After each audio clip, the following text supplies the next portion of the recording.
Welcome to the Great Detectives of Old Time Radio. From Boise, Idaho, this is your host, Adam Graham. If you've got a comment, please send it to me. Box 13 at greatdetectives.net. Be sure to cast your vote for the show on Podcast Alley. That's podcastalley.greatdetectives.net. And become one of our friends on Facebook, facebook.com/radiodetectives. Well, it's a new week, and it's time for a new show. We're heading back to January 21st of 1946, and the premiere episode of William Gargan in Ideal in Crime. We'll talk a little bit about the show before we get into it, but I do want to remind you that at greatdetectives.net, I regularly write reviews of detective stories, both modern and classic, as well as articles about Golden Age detective stories and other Golden Age stories as well. These articles are posted every Friday night, and you can also get them automatically synced to your Kindle. You can try that service out free for 2 weeks just by searching for Great Detectives of Old Time Radio in the Kindle store. Well, William Gargan, at this point in his career, as we're about to get into today's episode, had worked his way up through pictures and through the theater since about the mid-20s. His motion picture work had even won him an Academy Award nomination for his role in They Knew What They Wanted, where he had to struggle with a scene-stealing Charles Lawton. However, with many actors returning from the war, work became scarce for many on-screen stars, so Gargan turned to radio. He did a lot of detective shows, partly because, unlike most or nearly every other actor to play a detective role on the radio or television, Gargan had actually been a real-life detective and store investigator, about a combined year over the course of 2 jobs. So he brought some genuineness from it. He came from Brooklyn, and as his father was a bookmaker, he had knowledge of a lot of the characters and types of characters that inhabit these detective stories. Indeed, he ended up playing a detective a lot on screen, including 3 movies as Ellery Queen. Ideal in Crime was one of the earliest of the hard-boiled detective shows. In the early 40s, with Michael Shayne and Sam Spade in The Maltese Falcon, hard-boiled detectives hit the motion picture screen. But it wasn't until 1945 in Rogues Gallery, which you'll hear next week, that the hard-boiled detective came to radio. ABC, which was a pretty, still a new network after being split away by the FCC from NBC, where it was known as the Blue Network, wanted to take the lead in the hard-boiled detective genre. So they ordered 4 new shows that all premiered on this same night in 1946, including 2 hard-boiled detective shows. The other one was The Fat Man, which we'll hear in a later season, and that was honestly a better detective show. Here we kind of see Gargan in this episode, and throughout the Ideal in Crime series, kind of warming up to the radio detective hard-boiled role. But this, like I said in a recent review, this show gets better as we listen to the later episodes. So we're going to have this one for 3 weeks, and here is Bodyguard to Laura Shields.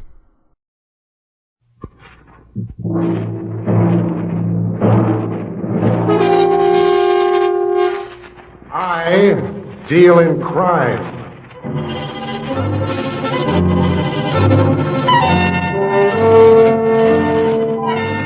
The American Broadcasting Company presents I Deal in Crime, starring William Gargan as Ross Dolan.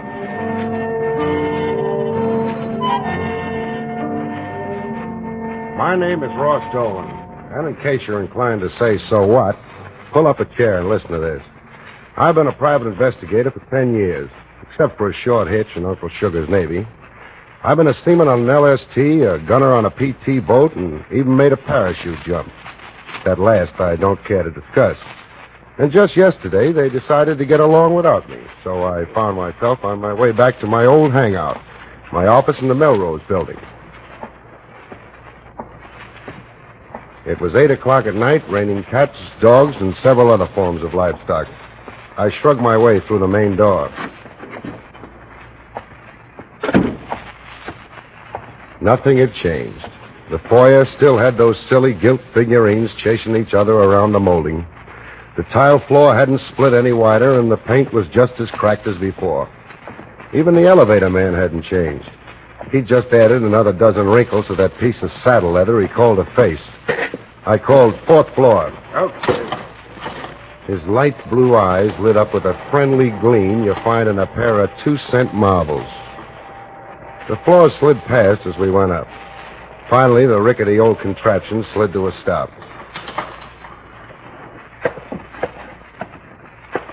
I got out and walked down the hall. I stopped at 404. On the door, I read Ross Dolan, printed in gilt letters, and below it, private investigation. I was home again. The cab driver tried to gyp me out of a buck. My shoes had sprung a leak in a puddle, and that granite puss of an elevator man didn't even say hello. Yeah, I sure was home again. I slammed the door and felt along the wall for the light switch. For just a moment, I looked out the window and got a panoramic gander at the town I knew so much about. Underneath all that neon and stucco, it still looked cheap and vulgar, or rich and beautiful, depending on your viewpoint. Right now, it looked cheap and vulgar. I lit the lights. The office was clean, thanks to a note I'd shot the building super a week before. I went through my mail, a couple of personal things, a bill from the Chronicle for my new ad. That's about all. I was about to take off my wet shoes when I heard the elevator grunt to a halt on my floor. Light footsteps came toward me. The door opened.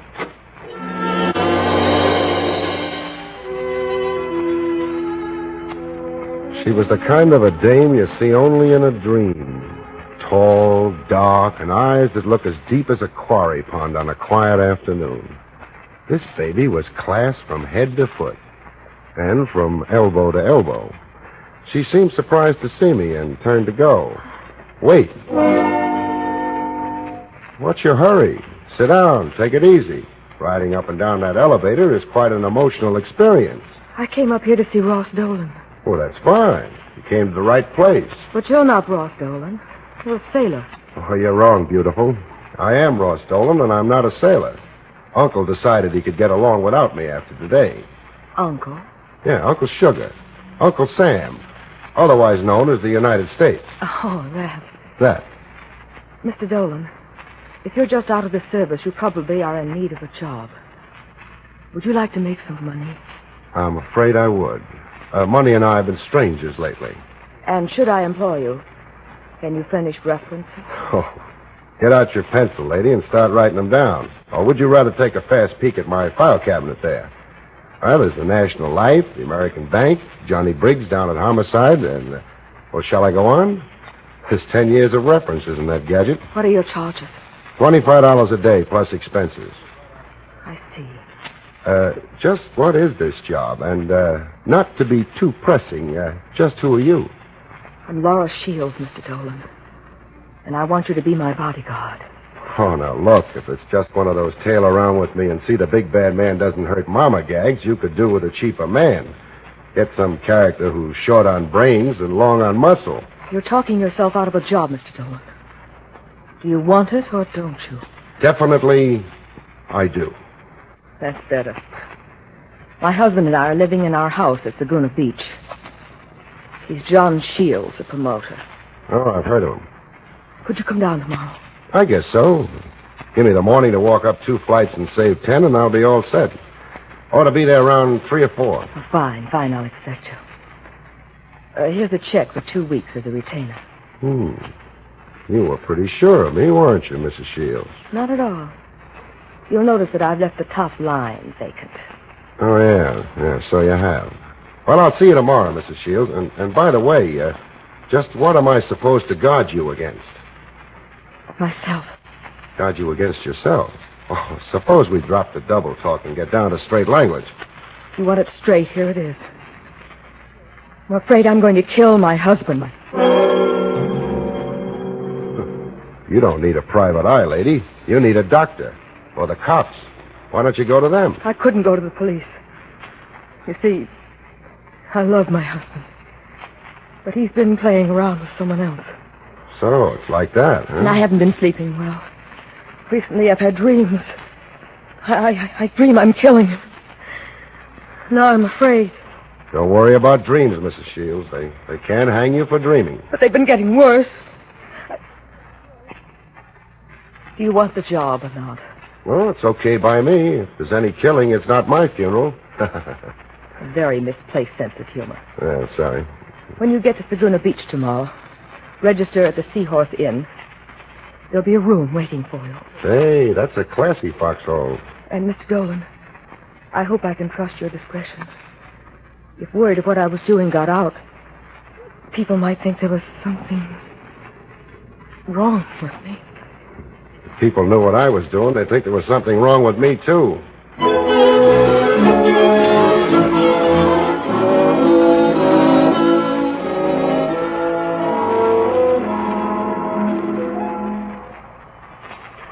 I got to Saguna about 3 the next afternoon.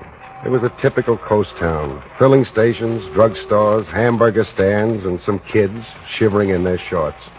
I asked a question. Where can I find John Shields? His home is on the West Highway. But if you want to see him in person, try Jarvis's Bluebird Inn across the street. Thanks.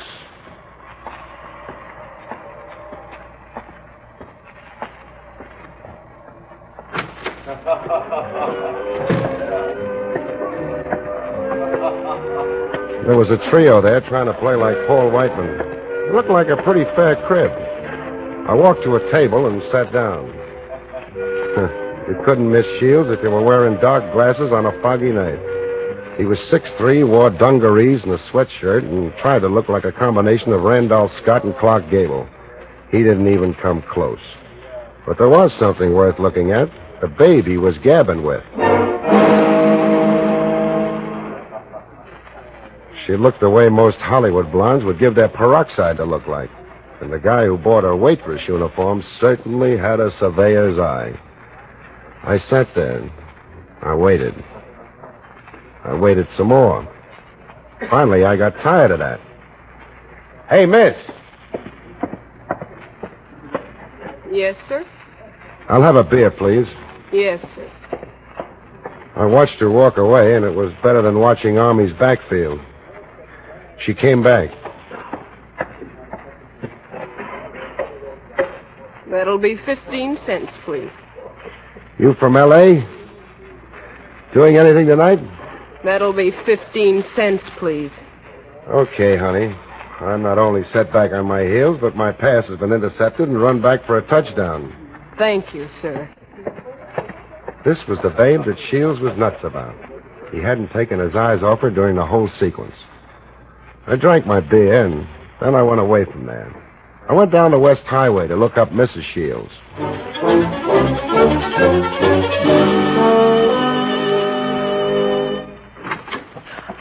Mr. Dolan. Oh, I'm so sorry I wasn't home when you called before. But I had some errands to run, and... Come in. Thanks. And here, the living room. And sit down. Have something? Drink? Sandwich? Cigar? No, thanks.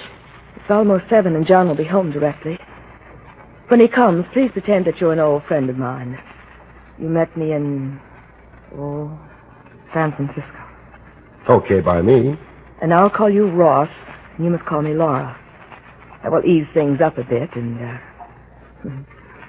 you won't mind being an old friend? Lady, please. What have you been doing the past 4 hours? Oh, nothing much. Looking over Saguna Beach, watching your husband. John? Is he down at that... with that... If you mean was he down at the Bluebird with the blonde, you can pick up your dots. There are times when I could... Laura, hey, Laura, where are you? That's John. Shh. And remember the time we had all those dances on the roof? Well, what's this? Old home week? Oh, darling, this is an old friend from San Francisco, Ross Dolan. Ross, this is my husband, John. Hiya, Ross. Hello. You better get going with the canapes and the drinks, Laura. We're having a party. Oh, darling, again? Yes, again. Invited Sims, the writer, Judd, the golf pro, and my dear, dear friend, Bill Jarvis. Jarvis? Yeah, you sort of met him this afternoon. He runs the Bluebird. Oh, yeah. And old Phineas will be here, too. Oh, John, please, not Phineas. Yeah, Phineas. Phineas, Ross, is the old man who lives in our beach shack down below us. John gives him a little money once in a while, but, oh, he's so dirty. John always teases the poor old thing. Yes, sir, old Phineas. Sure is my meat. Oh, dear, please, not with Ross here. Who cares about him?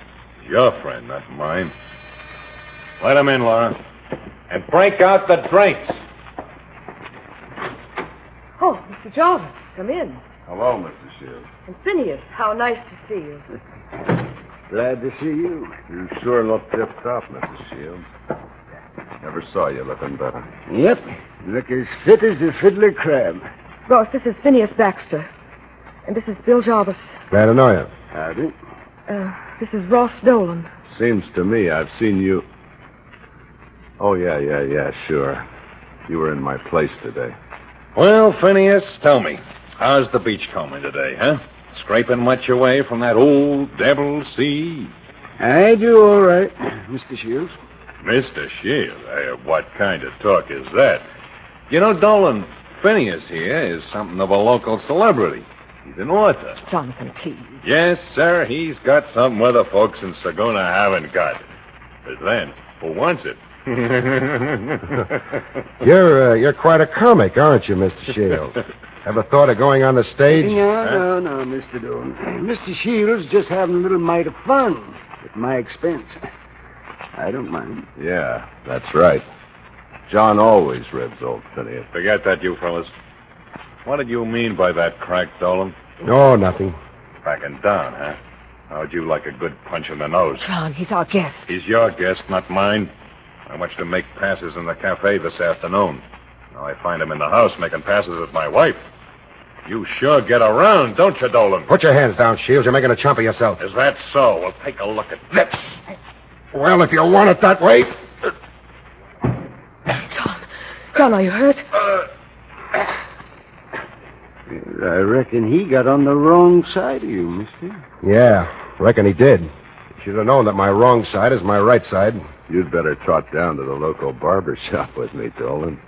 That eye of yours is breaking out in more colors than the Sunday supplement. Oh. Call me later, Ross. Say in about half an hour.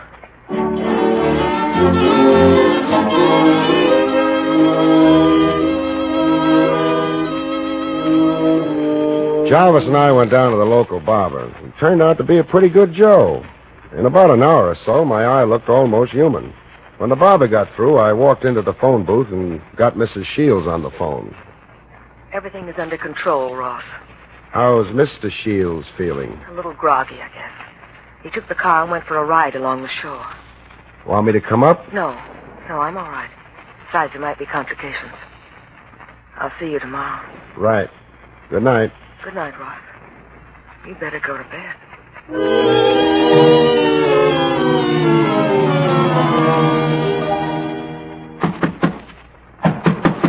Yeah? Who's there? Police, open up. All right. 1 o'clock in the morning. What a time to entertain a flatfoot. You Dolan? That's what it says down on the register. Get dressed. What for, mister? I just got undressed. Or reverse it, chum. We want you down at the station. Well, that's a novelty. Whatever for, officer? We want to talk to you about a fellow named Shields. Know him? Yep. See him tonight? Yep. He give you the black eye? Yep. Okay, that's all. Come on. What for? I want to talk to you about John Shields. We found him sitting in his car out at Dana Point. Why, the old rascal. Did he have a cubby little blonde with him? We didn't see her. He was sitting there alone, with a bullet hole in his temple. I guess I read too many dime detective stories while I was in the Navy. Because I got the idea that all small-town coppers had red faces and big feet. Tommy Works had neither. He was an ex-homicide man from the big-town police crew. He kept me in his office all night, and believe me, he knew all the questions. So, you're a friend of the family's, huh, Dolan? Yeah, you might say that. Yeah, I might say it, but what I want to know is what you might say. What do you want me to do, Works? Break out my other shop and tell you about my lifetime? Don't get smart with me, Dolan, because we know all about you. I'm blushing in shame. Well, if you are, it doesn't show. We know that you never met the Shields anyplace before. Not until the other day when Mrs. Shields went up to the city and hired you. And, what happened in the second chapter? We wonder why she hired you. Now, Pally, you got me. I was hired to come down here and get a shiner from her husband. See it? He's a good workman. Ever see this before? 32 automatic. Mind if I pick... This is the baby that did it, huh? That's it. Never saw it before. I carry a 38 myself. I know. We found it when we went through your things. You boys don't miss a trick in Saguna, do you? We can't afford to, Dolan. Here, you can take your gun back. I presume you've got a permit to carry it. Didn't you find that, too, when you went through my stuff? Here's something for your book, Sonny. The only fingerprints on the death gun were John Shields. There are powder burns on his temple. That would make it suicide. Maybe. Except I remember that appearances aren't always what they seem to be. Ah, Works, old boy. You've been cribbing from the copybooks again. Okay, smart guy, here's another thing. Don't leave town. Why, I wouldn't dream of it. I love the quiet air here in Saguna Beach. Never mind Weisenheimer. Beat it for now and tell Mrs. Shields I won't need her anymore either. She's waiting outside. Oh, is she your guest, too? You might call it that. And Dolan. Yeah? Keep your nose clean. Oh, I do, pal. That's why I carry this box of Kleenex. Ross, is everything all right? Come on, Mrs. Shields. Let's get out of here. Mr. Works, doesn't he... He doesn't, beautiful. Out. Oh. Does he think it's murder, Ross? Works? He's not sure. Ross, what do you think? Did your husband have a lot of enemies? More than he had friends. Sometimes I think everybody hated him. I've seen old Phineas so angry that he looked positively murderous. I can imagine. What about the blonde at the saloon? John definitely promised me he was through with her. But still... Oh, I'm so confused. Maybe it was suicide after all. Yeah, maybe it was. See you later, beautiful. Ross, where are you going? Where polite ladies wouldn't dream of going. To Jarvis's Bluebird. The Bluebird? What for? Have to see a man. About a woman.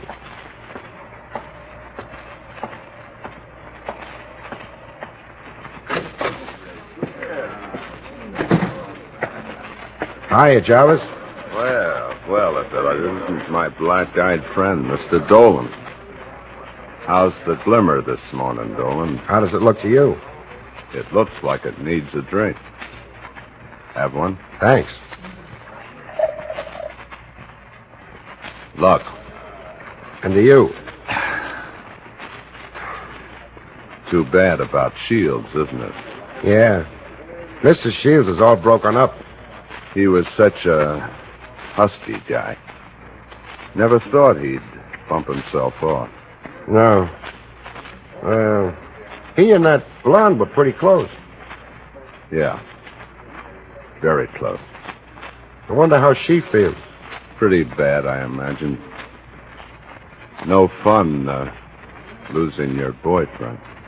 Had it that bad, huh? Looked like Mrs. Shields was on the way out. And, she was in. Oh, what's her name? The blonde? Yeah. Betty Warner. Uh-huh. Where is she now? I, fired her. Uh-huh. Where's she live? I'm, not sure. She moved recently. Why? Oh, nothing. Just thought she might be looking for a new playmate. You work fast, don't you? Why not? Now listen, Dolan. Play off that Warner dame. She's smart. Also, she's, tough.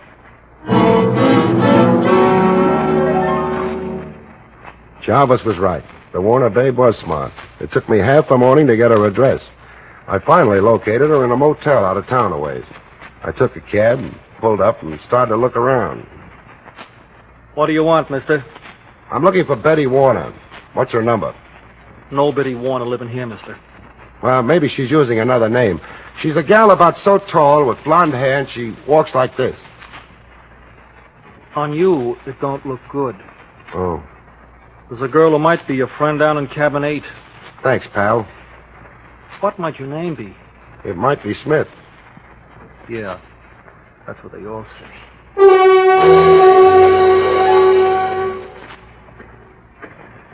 I walked past cabin 8 and around the back. There was a rear entrance, a door with a window. I could look through and see the Warner babe packing like she had 1 minute to make the train. I opened the door and walked in. What do you want? Me? Oh, I just want to make with a few words. If that's what you want, go down to the library, get a dictionary. You can make with all the words you like. But, I want to talk to you. Look, Mr. Dolan, I don't like you. I haven't liked you since you walked in that beer joint and cracked wise. Now get out of here, I'm busy. Leaving town? No, I'm just packing because I like the feel of leather. Did you know that John Shields is dead? He was found in his car at Dana Point with a bullet hole in his head. No, it couldn't. That couldn't happen to him. I told her the whole story, and she sat there chewing her lips like she was wearing chocolate instead of lipstick. In spite of the fear and trembling show she put on, she looked as guilty as... Well, she calmed down after a while, and we talked. We had a drink. We topped that one off with several more. And finally, she promised to hang around town if I promised to keep my mouth shut about where she was. It was a good trade. And pretty soon, I went down to old Phineas Baxter's shack on the beach. It was dark, and he lit things up for me. Yeah. Sure, I hated him, Sonny. I guess I hated him more than anybody in town. You're chatting your way right into the gas chamber. You think I did it, eh? Well, supposing I did. Supposing you just prove that little item. Skip it, Phineas. Why did you hate him? You know why. You saw the way he treated me last night. Well, Sonny, that ain't nothing compared to what really happened. No? You never knew I backed him when he first got to be one of them promoters, did you? Never knew it was old Phineas who put up the money, did you? You never knew they never paid me back a single cent. Shields was quite a guy. He was a thieving rat, that's what he was. And when I went busted and asked him for my money, he stood there laughing at me. And gave me this old shack to live in and $10 a month for polishing his car. Never paid off, huh? John Shields never paid off anybody. And there's something I know about his marriage, too. Hey, what's the matter with the lights? Where are your fuses? They're right outside the door. Well, let's see whether one of them blew out or not. Boy, it's as dark as Hades out. Oh! Mr. Dolan? Mr. Dolan, where are you? Hey, what's going on around here? Turn off that flashlight. No, I won't tell. Honest, I won't.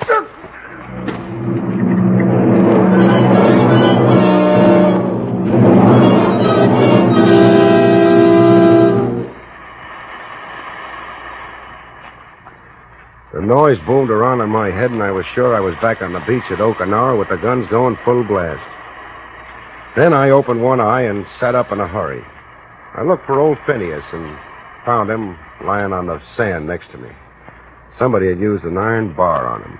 He wasn't so nice to look at. I tried to remember what had happened just before the lights went out and remembered only one thing. Phineas saying, "There's something I know about his marriage." My gun was gone, but I still had my flashlight. I looked over Phineas's place very carefully. Oh, very carefully. And found what I was looking for. Also, the old man's gun, which was something else I wanted. I staggered back downtown and made a long-distance phone call. Then I went on an errand.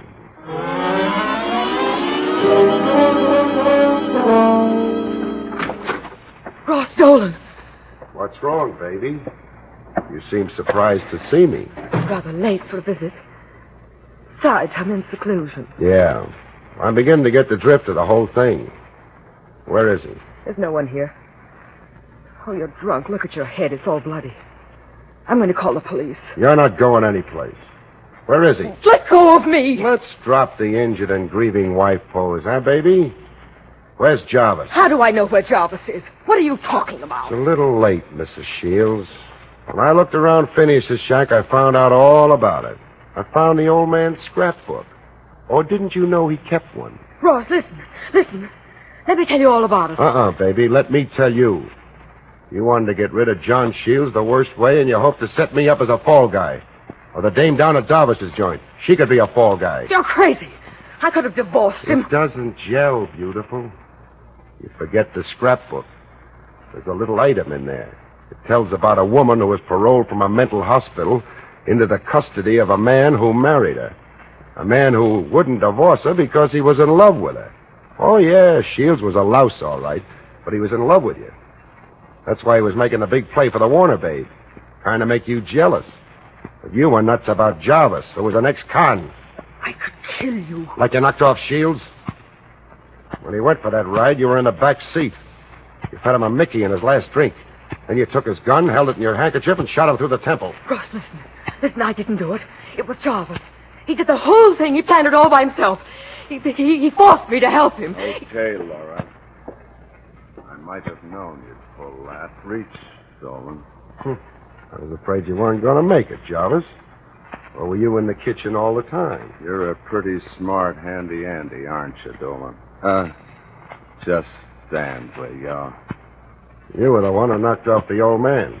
You followed me, didn't you? You're talking, Dolan. And you killed old Phineas when you saw he was going to spill. I think I'm going to let you have it. No, you fool. Someone will hear the shot. So what? I've got Dolan's gun. I'll hold it in a handkerchief like you did to your old man. Then you'll find the body. Just like that, huh? Yeah. Just like that. Well, Dolan, it's been nice knowing you. Like they say in Spanish, hasta mañana. Yeah. Hasta mañana.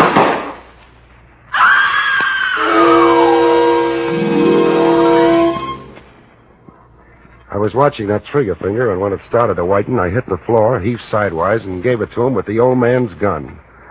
His bullet splashed into the carpet at my feet. I shot him through the heart. Hasta mañana always means until tomorrow, except there'll be no tomorrow for Jarvis. His light was out for keeps. Well, after I turned Laura, screaming and kicking, over the works down at the station and got myself cleared of any possible charges, I got a little sick of Saguna Beach and thought I'd powder back up to the city, stopping along the way for one or two, and listen to a little music, even if it did come from a jukebox. Well, it was more fun listening to those corny pop tunes than you'd imagine, because I picked up the blonde Betty Warner and took her along. And you know something? She wasn't nearly as tough as you'd imagine. Good night, folks.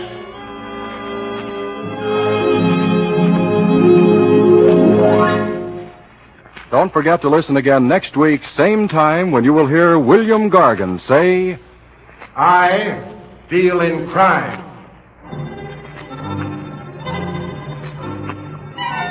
I Deal in Crime, starring William Gargan as Ross Dolan, is a special presentation of the American Broadcasting Company. Written by Ted Hediger, directed by Leonard Reeg, with original music composed and conducted by Skitch Henderson.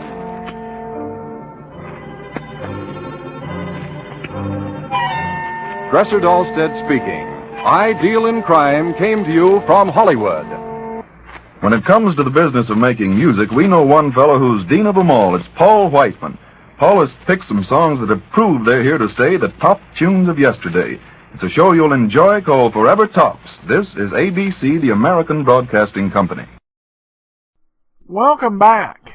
Interesting to note that they also, in this episode, kind of played the returned veteran angle that Let George Do It, which would premiere later in 1946, also played off of.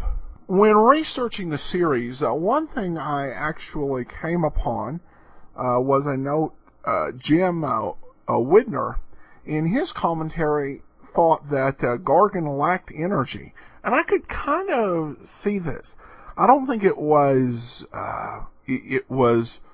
horribly weak. I don't think Gargan as an actor was ever really this sort of intense character. That wasn't his usual characterization. But definitely he did need to step it up a bit. And I think you'll see that he did in future episodes of this series, as well as in the next Gargan series we'll play Barry Craig Confidential Investigator. Well, we have a comment on another show that we used to do on Mondays. Pete writes, regarding Box 13, I first found Box 13 on CanX 1070 in Los Angeles, when that news station would devote 2 hours of programming each day to golden age of radio. They eventually stopped running the shows, unfortunately, but by then I'd purchased cassettes of Box 13 through Radio Spirits. I'm thrilled that all these great shows are now available for free as downloads, and appreciate the good people who upload these shows via blogs and websites. My top favorite shows are Box 13, Nightbait, Tales of the Texas Rangers, Dragnet, and Richard Diamond.